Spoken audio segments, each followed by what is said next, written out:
আসসালামু আলাইকুম। ফ্যাসিবাদীর রাজকন্যা স্বৈরাচারিণী শেখ হাসিনা জীবিত আছেন। গতকাল 5ই আগস্ট তার অডিও কনফারেন্সের মাধ্যমে প্রথমত তিনি সেটা প্রমাণ করেছেন।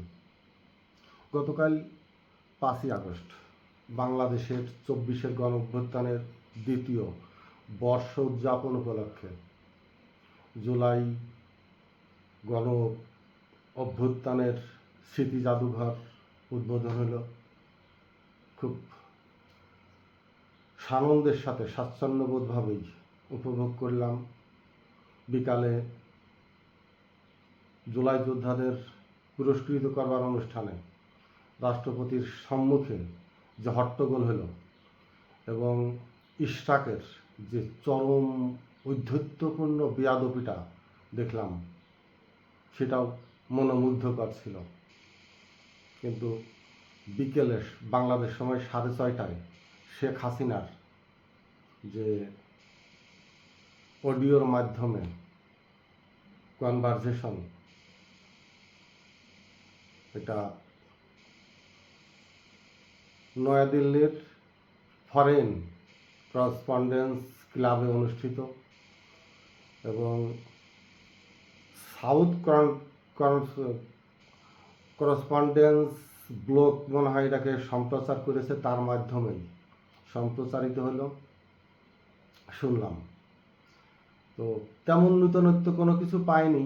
যেটুকু লজিক আছে এর ভিতরে সেটুকু, বা লজিস্টিক যে সাপোর্ট ভারত থেকে নেওয়ার চেষ্টা করেছে অন্তর্নিহিত, ভারত তো তার রাজনীতির কাছে খুবই ক্ষুদ্র, এটা তিনি কাল প্রমাণ করে দিয়েছেন। সেটা আমি পরে আসছি। কিন্তু তার আগে জয় কি বলল সেটা ছোট ছোট করে আর কি, মানে fail state Bangladesh, fail state. Fail state কেন? এখন পর্যন্ত বাংলাদেশের মাটিতে আওয়ামী লীগ মাথাচাড়া দিয়ে কোথাও দাঁড়াতে পারেনি। এই যে আওয়ামী লীগের চরম ব্যর্থতা, এটাকে তিনি ফেল স্টেট নামে অভিহিত করলেন। ধন্যবাদ জয়কে। দ্বিতীয়ত, মাগুরার কৃপণ খ্যাত সাকিব কারবাল না সাকিব আল হাসান, তার বাড়িতে শুনলাম পেট্রোল বোমা টোমা হয়েছে। আরও কিছু হওয়ার প্রয়োজন ছিল, সময় উপযোগী, কিন্তু সেটা হয়তো প্রশাসনের হস্তক্ষেপে নিবারণ করা গেছে, তার জন্য ধন্যবাদ। কিন্তু আমি এর নেপথ্যের খুব গুরুত্বপূর্ণ কিছু তথ্য আপনাদের তুলে ধরব। শেখ হাসিনা ভারতে যাবার 2-3 মাস পরের থেকেই আপ্যায়ন চেষ্টা করে যাচ্ছিলেন কোনো লবিংয়ের মাধ্যমে তিনি যেন একটি বিশ্বখ্যাত বা বিশ্ব সম্প্রচারের মাধ্যমে সংবাদ সম্মেলন করে কিছু কথা বলতে পারেন। ব্যাকগ্রাউন্ডে যাই থাক, হয়তো তার দলকে চাঙ্গা রাখতে হোক বা তার ভিতরে থাকা কিছু অভিব্যক্তি প্রকাশের জন্য হোক, অনেকের কাছেই তিনি ধর্ণা ধরেছেন, বড় বড় তার নেতাদের কাছেই, কাদের বলেন, কাজী বাহাউদ্দিন বলেন, বা যারা সবসময় তার কাছে এবং খুব শক্তিশালী হিসাবে প্রতীয়মান থাকতে চেষ্টা করেন, সবাইকেই তিনি অনুরোধ করেছিলেন। কিন্তু তার সেই অনুরোধ করতে আন্তর্জাতিকভাবে যে লবিংয়ের প্রয়োজন ছিল, সেটা করার মতো, সারা পৃথিবী চুষে বেড়ানোর মতো আর কোনো নেতা ছিলেন না। পরবর্তীতে তিনি নির্বাচন করেন সাকিব আল হাসানকে। সাকিব আল হাসান খেলোয়াড় হিসাব পরিচয়ের মাধ্যমে সারা পৃথিবীতে যেখানে সেখানে মুভ করতে পারছেন, যে কারোর সাথে কথা বলতে পারছেন, তাকে টার্গেট করা হয় এবং সাকিব আল হাসানের অনেক অর্থ এতে ব্যয় করতে হয়েছে, কয়েক মিলিয়ন ডলার। এই আন্তর্জাতিকভাবে এই লবিং করে এই অনুষ্ঠান আয়োজনের পিছনে পুরা অর্থদণ্ডেরই কাঁধে তুলে নিয়েছেন সাকিব আল হাসান।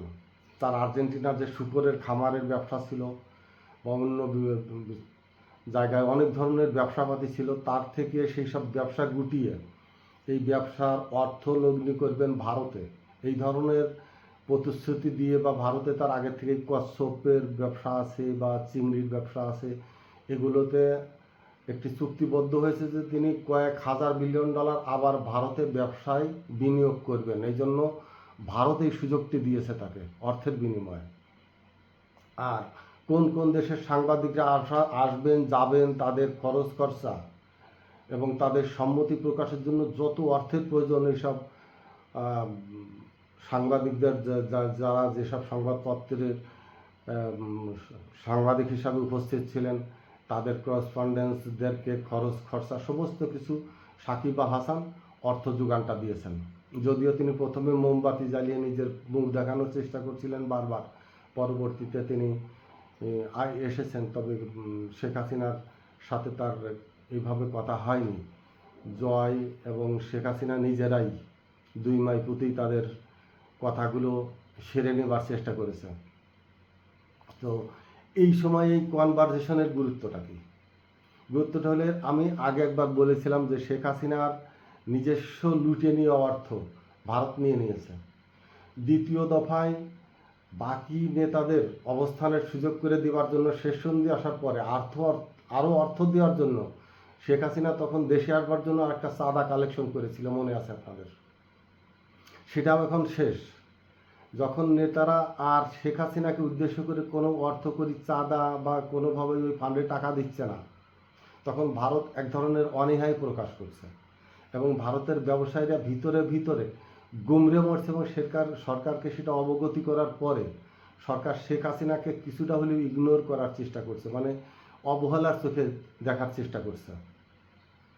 এই জায়গাটা শেখ হাসিনা কত ব্রেনি জিনিস দেখেন, ভারতকে কিভাবে একেবারে গোলগোল্লা খাইয়ে ছেড়ে দিয়ে, সেই দিল্লির লাড্ডু খাইয়ে ছেড়ে দিয়েছে, এইভাবে যে কীভাবে ভারতকে আন্ডার থ্রেট করলো, এটা ভারত বুঝতেই পারেনি।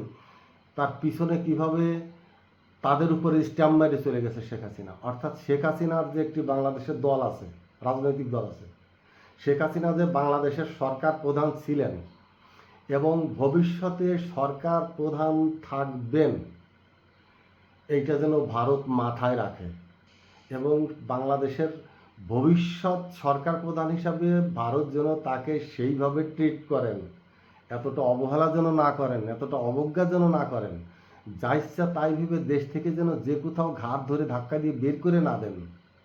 এইটা বোঝাবার জন্য শেখ হাসিনা এই ট্রাম্প কার্ডটা খেলে গেছে। ভারত সেটা বিন্দু মাত্র আজ করতে পারেনি। ভারত মনে করছে শেখ হাসিনা অর্থের বিনিময়ে, যেটা বললাম, সাকিব আল হাসানের অর্থ এখানে বিনিয়োগ হয়েছে এবং ভারত ভেবেছিল এই অর্থ এবং আরও যদি বিনিয়োগ আসে সেইটার জন্য একটু সুযোগ দেই। কিন্তু এর পিছনে আর একটা উদ্দেশ্য ছিল, শেখ হাসিনার বক্তৃতা নিয়ে বাংলাদেশে হয়তো বড় একটি তোলপাড় ঘটে যাবে। সেই তোলপাড়টাতে রেজাল্টটা কী আসবে? সরকার নাজেহাল হবে, দুর্বল হবে। ব্রিক্স সম্মেলনে কিন্তু তারা চ্যালেঞ্জ করে রেখেছে শেখ হাসিনাকে, বাংলাদেশের প্রধানমন্ত্রী তারেক রহমানকে যেতে বাধ্য করবে তারা। এটা কিন্তু ভারতের গদি মিডিয়া থেকে শুরু করে সরকার নানান অ্যাঙ্গেলে চাপ দিয়ে যাচ্ছে এবং শেষ পর্যন্ত তাদের দ্বিতীয়, মানে এই একসময় তারা আমেরিকাকে হয়তো মূর্তি বানিয়ে পূজা করবে, ট্রাম্পকে অথবা যে কাউকে, তাদের সেই আর এক দেবতা গোরকে এনেও কিন্তু, সার্জিও গোরকে এনেও বাংলাদেশকে এক ধরনের চাপ দেওয়ার চেষ্টা করেছিল। যখন বাংলাদেশ ওই চাপ নেয়নি, সম্পূর্ণ অগ্রাহ্য করেছেন, গোর কিন্তু খুব মর্মাহত হয়ে নয়াদিল্লিতে ফিরে গেছেন এবং কেন রেজাল্ট তৈরি করতে পারেননি তার জবাবদিহির জন্য কিন্তু দীনেশ ত্রিবেদীকে কলকাতায় গিয়ে যেমন ভারতে নিয়ে, দিল্লিতে নিয়ে যেমন থ্রেট করা হয়েছে, শেখ হাসিনাও তাকে কিন্তু বিভিন্নভাবে গালিগালাজ করেছে। অর্থাৎ তাকে বাংলাদেশে আনবার জন্য প্রচুর অর্থ দিতে হয়েছে আওয়ামী লীগকে। বিশেষ করে দীনেশ ত্রিবেদী একটি চ্যালেঞ্জ নিয়ে এসেছিলেন অর্থের বিনিময়ে, বস্তা বস্তা টাকা নিয়ে যে তিনি এটি করিয়েই ছাড়বেন, কিন্তু বাংলাদেশ তাকে মোটেই পাত্তাই দেয়নি। তার জন্য তাকে জবাবদিহি করতে হয়েছে এবং তাদের একটি চ্যালেঞ্জ এখনও আছে যে প্রধানমন্ত্রী হিসাবে নয়, জাস্ট গেস্ট হিসাবে ব্রিক্সে তারেক রহমান গিয়েই এক কোনায় চুপচাপ মাথা নিচু করে বসে থাকবেন। এই ধরনের একটি মানে অপমানজনক অবস্থা সৃষ্টি করবার জন্য তারেক রহমানকে ভারত সরকার নিতে বাধ্য করবে এবং সেখানে নিয়ে তাকে যেভাবে অবমূল্যায়ন করা হবে এবং বাংলাদেশের প্রধানমন্ত্রী হিসাবে সেখানে তাকে পরিচিতি করে দেওয়া হবে না, তাকে জাস্ট গেস্ট হিসাবে বাংলাদেশের একজন সরকার প্রধান বলবেন কিনা সেটাও মেয়ে নয়, বাংলাদেশের হয়তো রিপ্রেজেন্টেটিভ বা প্রতিনিধি হিসাবে তাকে উপস্থাপন করার চেষ্টা করছেন বা ষড়যন্ত্র চলছে।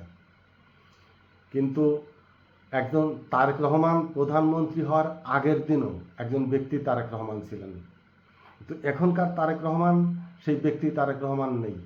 এখনকার তারেক রহমান বাংলাদেশ সরকারের প্রধানমন্ত্রী, বাংলাদেশের জনগণের প্রধানমন্ত্রী, আমাদের জুলাই আগস্টের আন্দোলনের চূড়ান্ত ফসলের প্রতীক এবং বাংলাদেশের মাথা উঁচু করে দাঁড়াবার এই সময়ে শ্রেষ্ঠ প্রতীকী মানব হল তারেক রহমান।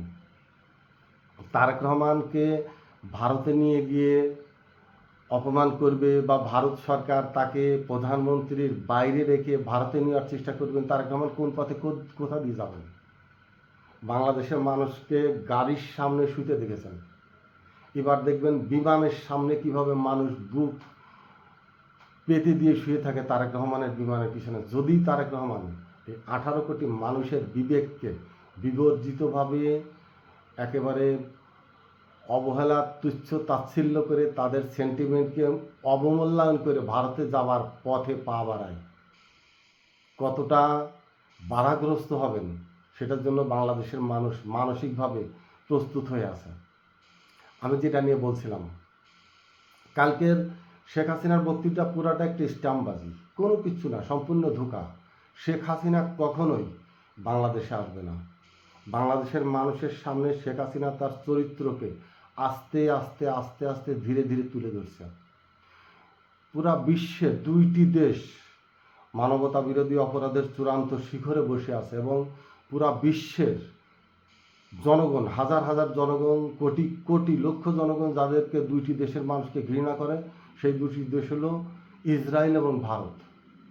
শেখ হাসিনা নিজে মুখেই বলেছেন, এর আগেও তাকে দেশের বাইরে থাকতে হয়েছিল, আর যে 2টি দেশে ছিলেন সেটি হলো ইসরায়েল আর ভারত। তো শেখ হাসিনা ইসরায়েল আর ভারতে থাকে বাংলাদেশ থেকে বের হয়ে, আবার এসে বাংলাদেশে রাজনীতি করতে চায়। সেই দিন কি এখনো আছে? সেই বিবেক বর্জিত জাতি কি এখনো বাঙালি জাতি, বাংলাদেশি জাতি? না, বাংলাদেশের মানুষ অনেক অ্যাডভান্টেজ এখন। একটি গল্প না, সত্য। শেখ হাসিনার লাইভ চলাকালীন সময়ে তার বক্তৃতার মাঝে প্রায় অর্ধেক দর্শক কাটা হয়ে সরে গেছে, দেখে নাই, ঘৃণা ভরে, এবং তার দলের লোকই বেশি।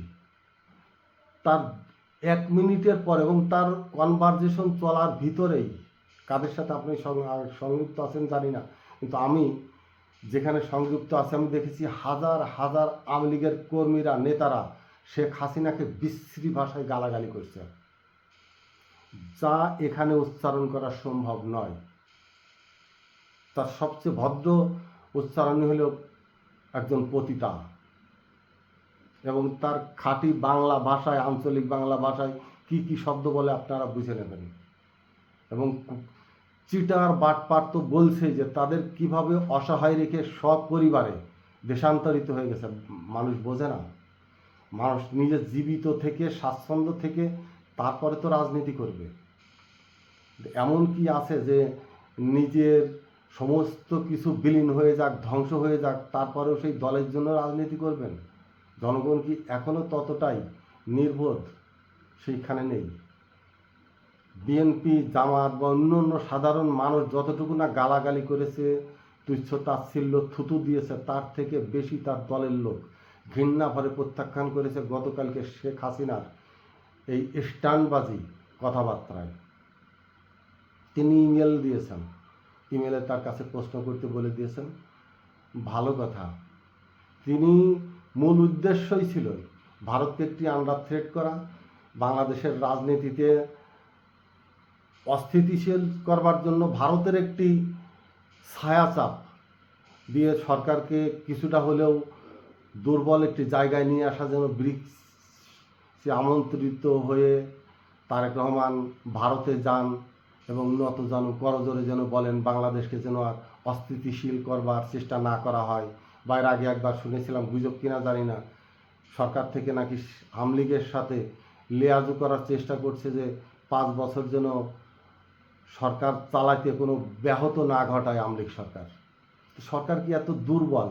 জুলাই আগস্টের পরে যে যে সরকার গঠিত হলো, সে আওয়ামী লীগের কাছে অনুরোধ করবে যে তাকে যেন বিরক্ত বা বিব্রত না করা হয়, জনগণকে যেন এমনভাবে রাজপথে ঠেলে না নামানো হয় যেন সরকার ব্যর্থ হিসাবে পরিচালিত হয়। তো জয় তো নিজে কালকে বললেই, ফেল স্টেট বাংলাদেশ, অর্থাৎ বাংলাদেশ সরকার ফেলটা কোথায় সেটা আমি তার ব্যাখ্যা দিয়েছি যে আওয়ামী লীগ এখনও বাংলাদেশের মাটিতে স্থির পায়ে হেঁটে যাওয়ার মতো সুযোগ পায়নি, দৌড়ের উপরে আছে, এবং সেটা কতদিন থাকবে সেটার নৈতিকতা ধরে রাখবে যদি ভারত সরকার শেখ হাসিনা নিয়ে বেশি বিচলিত না হয়ে পড়ে। শেখ হাসিনাকে যদি শুধু একজন শেখ হাসিনা হিসাবেই ট্রিট করে বা দেখে, বাংলাদেশের কোনো অভিযোগ নেই। বাংলাদেশ প্রতিবেশী দেশ হিসাবে যে সুসম্পর্ক থাকার দরকার সেটুকু রাখবে, কিন্তু শেখ হাসিনাকে যদি বিশেষণে বিশেষায়িত করে এবং ভবিষ্যতব্য সরকার প্রধান, দলের প্রধান, রাষ্ট্রের প্রধান বা ভারতের আজ্ঞাবহ একটি সরকার প্রত্যাবর্তনের চেষ্টা করে, সেখানে বাংলাদেশ আমার মনে হয় এখন থেকে চিরস্থায়ী একটি সুবন্দোবস্ত করে রেখে যাবে, যেন আর কোনো তকলিবাহক অঙ্গরাজ্যে ভারত বাংলাদেশকে গড়ে তুলবার অপপ্রয়াস না চালায়, না করে। সেই হিসাবে প্রথম টার্গেটই থাকবে বাংলাদেশের বিপক্ষে শেখ হাসিনা। আওয়ামী লীগ রাজনীতি করুক বাংলাদেশে, সেটা ভারতের বাইরের একটি আওয়ামী লীগ হইতে হবে। আওয়ামী লীগ বাংলাদেশে রাজনীতি করবে, সেটা যেন দালাল ভিত্তিক পার্শ্ববর্তী যে কোনো দেশের আজ্ঞাবহ না হয়ে শুধু বাংলাদেশের সার্বভৌমত্ব হিসাবে রাজনৈতিক সংগঠন হয়ে ওঠে, সেই আওয়ামী লীগ বাংলাদেশে রাজনীতি করবে। কিন্তু শেখ পরিবারের সেই দালাল সংঘ, দালাল ক্লাব, দালাল পরিবার, দালাল রাজতন্ত্র, সেই ফ্যাসিস্টের জনক, ফেসিবাদের প্রতিষ্ঠাতা শেখ মুজিবের পরিবার বাংলাদেশের রাজনীতিতে আর প্রতিষ্ঠিত হতে পারবে না, হতে দেওয়া হবে না। এবং জুলাই আগস্টের পরে যে বাংলাদেশ তার নাগরিকদের নিয়ে পদযাত্রা শুরু করেছে, সেই নূতন আবির্ভূত বাংলাদেশের রাষ্ট্র সরকারের আর কোনো ভারতীয় দালাল গোষ্ঠী আধিপত্য নিয়ে শক্ত পায়ে দাঁড়াতে পারবে না। এটা ভারতকে যেমন বুঝতে হবে, আওয়ামী লীগকেও বুঝতে হবে। এবং গতকাল শেখ হাসিনা প্রাথমিকভাবে কথায় ভয় যে একটু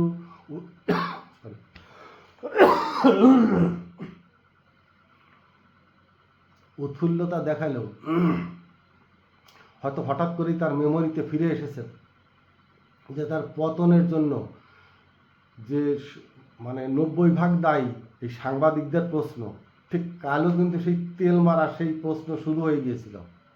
যখনই শেখ হাসিনা বুঝতে পারছে যে এই সেই সাংবাদিকরা যার জন্য তার দেশ ছাড়তে হয়েছে, তিনি তাড়াতাড়ি কিন্তু সংকুচিত হয়ে এসেছেন, অনেক প্রশ্ন আর উত্তরে যাননি। বা জয়ুর সেই দক্ষ রাজনৈতিক নেতা হিসাবে তিনি যখন আর প্রশ্ন উত্তর রাজনৈতিক নেতার ভঙ্গিতে দিতে পারেননি, শেখ হাসিনা নিজে অগ্রগামী হয়ে তার ছেলের মুখ থেকে কেড়ে নিচ্ছিলেন উত্তরগুলো, তখন তিনি বুঝতে পেরেছেন যে এই সাংবাদিকরা তাকে এমন কিছু অবশ্য করেও ফেলেছিল, মানে তেল মারা প্রশ্ন করা শুরু হয়েছিল মাজারে যাওয়ার কথা, মানে মাজারে ঠেলে নিয়ে যেতে পারলেই তাকে মনে করায় দিচ্ছেন তিনি মুসলমান। চৌকস বুদ্ধিমান একজন সাংবাদিক মাজারে ঠেলে নিয়ে যাচ্ছিলেন, সাথে সাথে শেখ হাসিনা যে কোনোভাবেই হোক, বা তার পাশে বসা লোকজন তো অবশ্যই ছিল, লাউড স্পিকারে দিয়ে শুনছিল কোন প্রশ্ন বা কোন ধরনের উত্তর তাকে দিতে হবে। উপদেষ্টা বৃন্দ তো তখনও ছিল, যদিও পর্দার আড়ালে ছিল, তাদেরকে হয়তো তিনি তাকে সংক্ষিপ্ত করতে বললে তিনি খুব দ্রুত সংক্ষিপ্ত হয়ে ইমেল নাম্বার দিয়ে সরে পড়েছেন। অর্থাৎ সাংবাদিকদেরকে প্রশ্ন করবারও সুযোগ দেন নেই, অনেক সাংবাদিকের প্রশ্নের উত্তরও দেন নেই। যাক, আমি যেটা বলছিলাম, তিনি বাংলাদেশকে যতটুকু না সজাগ করেছেন দলকে, তার থেকে ভারতকে স্মরণ করিয়ে দিয়েছেন যে তিনি একজন সরকার প্রধান বা রাষ্ট্রপ্রধান বা দলীয় প্রধান, অর্থাৎ সেখানে তার যেন অবমূল্যায়ন করা না হয়, সেখানে যেন সেইভাবে যে জেলে গেলে নাকি শুনি ভাগ আছে, ভিআইপিদের জন্য আলাদা, তাদের কাপড় ধোয়ার লোক থাকে, সেখানে খাবার আনা নেওয়ার লোক থাকে, পিয়ন থাকে, গাওডলা মাথা টিপার জন্য নাকি লোক থাকে ভিআইপিদের। অথচ তারা সবচেয়ে বড় অপরাধী। সবচেয়ে তারা কোন ধরনের অপরাধ করলে জেলে যায়? ছেঁচড়া চোর, চুরি চাটামি, এরা তো যায় সামান্য কিছুতেই, 100 টাকার জন্য জেলে যাচ্ছে। কিন্তু বাংলাদেশে তো হাজার কোটি টাকা যারা ব্যাংকের থেকে মেরে দেয় তারা সবচেয়ে বড় ব্যবসায়ী, তারা হলো দেশের ভিআইপি পার্সন। তারা জেলে গেলে আবার সবচেয়ে আরাম আয়েসে থাকে তারা।